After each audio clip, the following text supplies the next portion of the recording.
परिवार के लिए। आज तक जो आपने 50 साल में जो काम किया है, या तो ये बाल बच्चों के लिए या तो अपने पेट शरीर के लिए। इस शरीर के लिए आपने बहुत कुछ व्यवस्था किया है, परिवार के लिए आपने बहुत व्यवस्था किया है, लेकिन आप अपने लिए क्या किए हैं? क्या ये शरीर आपके साथ जाएगा? होश उड़ गया कोई गया था। उसने कहा महाराज जी मैं तो कभी इस पर विचार ही नहीं किया था। आज तक कोई बाबा आते थे, रामायण गीता उपनिषद की हवाला देते थे, आज तक तो इस तरह की बातें नहीं होती थी। हम ही बंद कर दिए थे। और वेद उपनिषद गीता रामायण तो मैं भी पढ़ता हूँ, मैं समझता हूँ कि लिखने वाले ने लिख दिया अपने मन से, लेकिन आज तो आपने कोई शास्त्र से बात नहीं किया आपने। मैंने सोचा कुछ रामायण की बात बोलेंगे तो मैं भी सुनाऊंगा, कुछ उपनिषद गीता की बात सुनाएंगे, वेद पुराण की बात सुनाएंगे, लेकिन आप तो ये सबसे हट करके आप पूछ रहे हैं। ये तो मैंने कभी सोचा ही नहीं कि मैं अपने लिए क्या कर रहा हूं। और हमारे संतों ने कहा आपन काज संभालो रे। वो अपना काम क्या है? यदि वो अपना काम आपने नहीं किया तो परिणाम आपको भोगना पड़ेगा। और यही सिखाने के लिए हमारे गुरुजन आए हैं। श्री सद्गुरु महाराज की जय।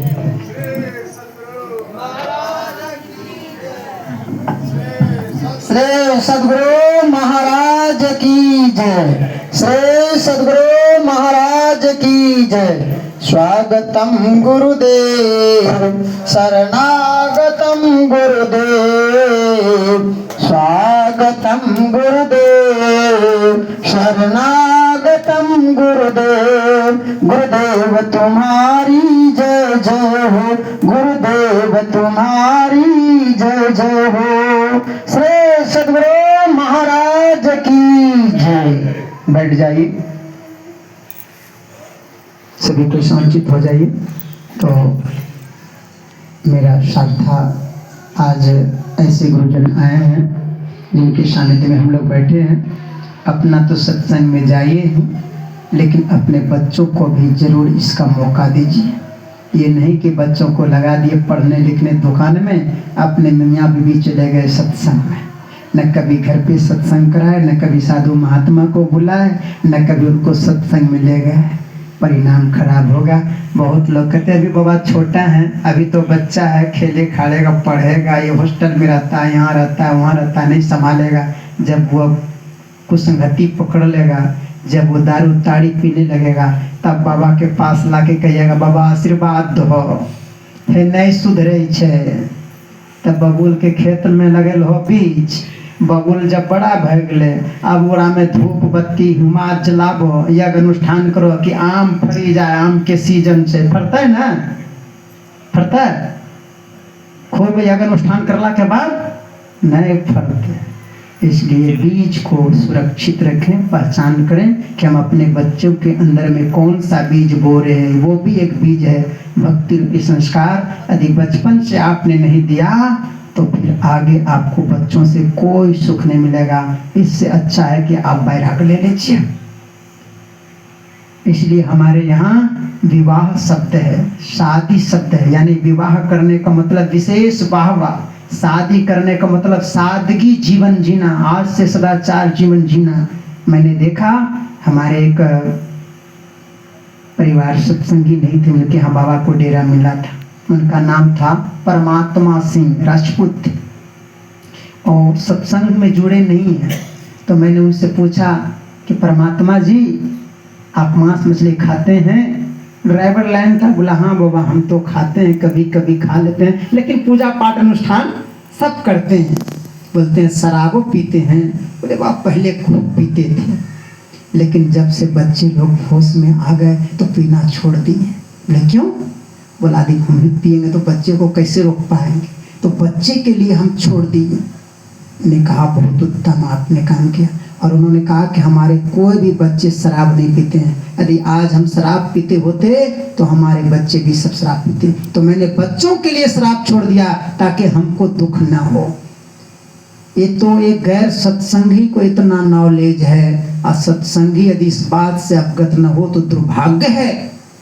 इसलिए शादी विवाह जब बंधन में बंधते हैं उसी समय से हमें ये संस्कार दिया जाता है कि हम जैसे अपने रज बीज को बनाएंगे वैसे हमारे आने वाला संतान होगा।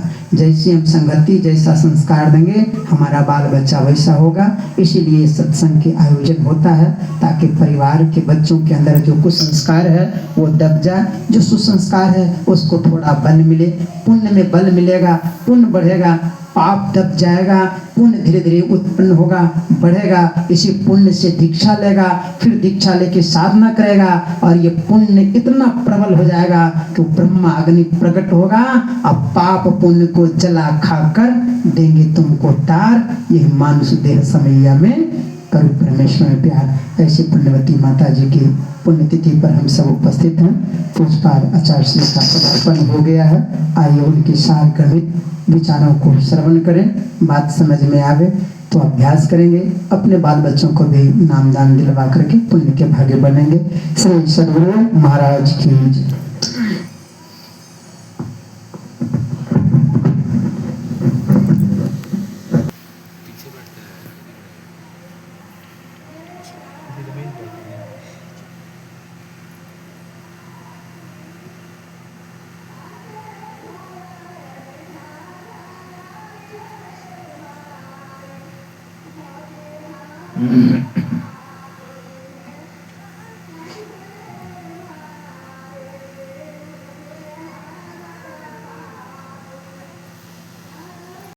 रहूं सदा रहूं गुरुदेव शरण में,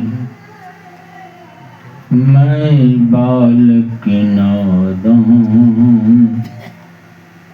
कृपा सिंधु तुम हो गुरु, दूर करो अज्ञान, कृपा सिंधु तुम हो गुरु, दूर करो अज्ञान। सद्गुण संपन्न समस्त महात्मागण को शत शत नमन है।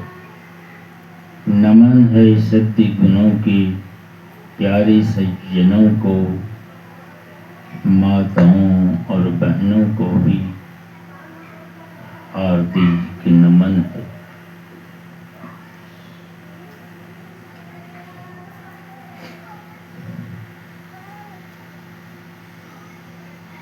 नव हवा देने बंटवारा करी लिखो।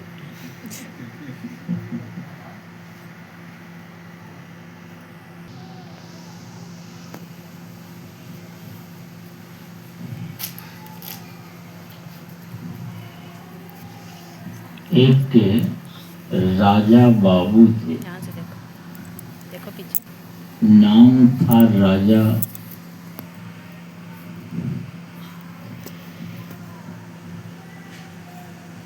कोई कमी नहीं थी राजा बाबू को।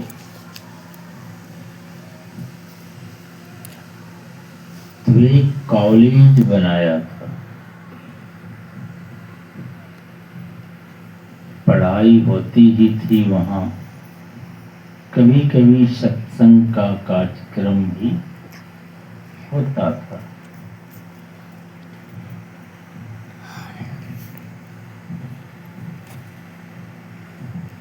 तो राजा बाबू के मन में जिज्ञासा हुई कि अब संन्यास ले लेना चाहिए। तो वे अपने गुरु के पास गए, कहा कि गुरुजी हम संन्यास लेना चाहते हैं। तो गुरुजी कहते हैं कि अभी नहीं राजा बाबू,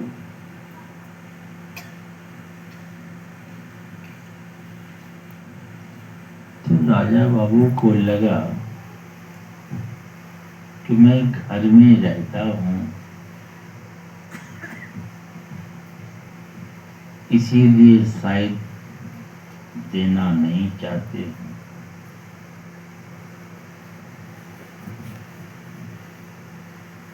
तो वे घर छोड़कर कॉलेज में रहने लगे। तो कोठली में वही खाना आ जाता था। कुछ दिन रहा इस तरह। फिर गुरु महाराज के पास जाकर कहते हैं,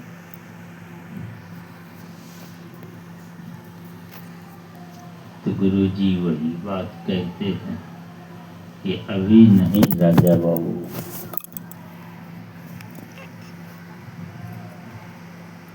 तो राजा बाबू को लगा कि घर में तो नहीं रहता हूँ, कॉलेज में रहता हूँ, वहाँ घर का बना बनाया आता है भोजन, इसीलिए शायद नहीं देना चाहता।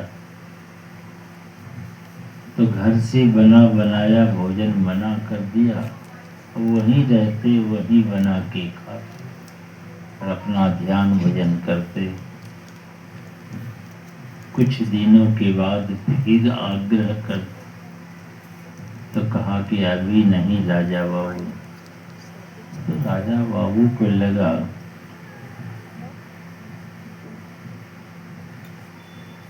कि मैं कॉलेज में रहता हूँ, संन्यास देना नहीं चाहता, घर छोड़ दिए, घर का